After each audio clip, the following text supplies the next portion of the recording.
Hi, I'm Brad Baker from Baker, Burton & Lundy, and I wanted to talk to you today about the new kid on the block known as portability.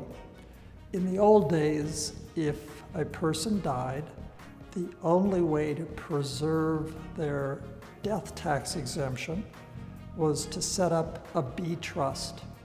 If you didn't use a B trust, you totally lost the first person to die's death tax exemption.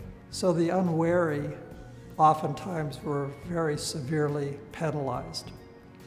Starting in about 2011, the new kid on the block is portability, which says if you haven't used all of the first person to die's death tax exemption, you can port it over to the surviving spouse. This is very, very advantageous because we no longer lose death tax exemption. And for those who don't plan, it gives you a second bite at the apple.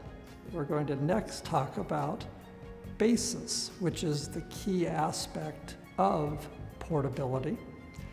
When a person inherits property, there is what's called a step up in basis. Whoever receives the inherited property gets to pretend that they bought it for fair market value as of the decedent's death. Let's give you an example. Your parents bought a house for $100,000. It's now worth $700,000.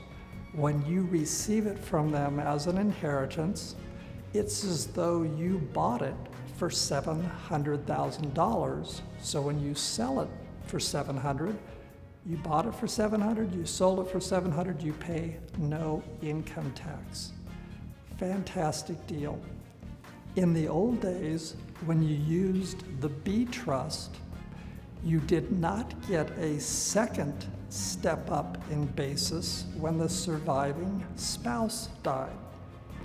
That was the disadvantage. You minimized death taxes, but you lost on the income tax front a little bit. Everybody today has $5.49 million worth of death tax exemption. So between husband and wife, you have almost $11 million worth of death tax exemption. Most of my clients don't have to worry about death taxes any longer. We now turn our attention to income taxes. And if we use the old traditional AB trust, we wouldn't get a second step up in basis, and our kids are going to pay more in income tax. So what are we doing? We're using an AC trust concept. The C trust is a Q-tip trust, and we fund it first now. And as a result, when the second spouse dies, both the survivor's trust and the Q-tip trust will now get an adjustment of basis. We have plenty of death tax exemption because we ported over the $5.49 million for the first spouse who died, and we avoid death taxes and we minimize income taxes. That's the new way that we are practicing estate planning. Most everyone for decades has been funding the B trust first, and then if you had too much, you went into the C trust. All of those estate plans are now built upside down. For those of you who've had estate plans done before 2011, you should have them reviewed by competent counsel.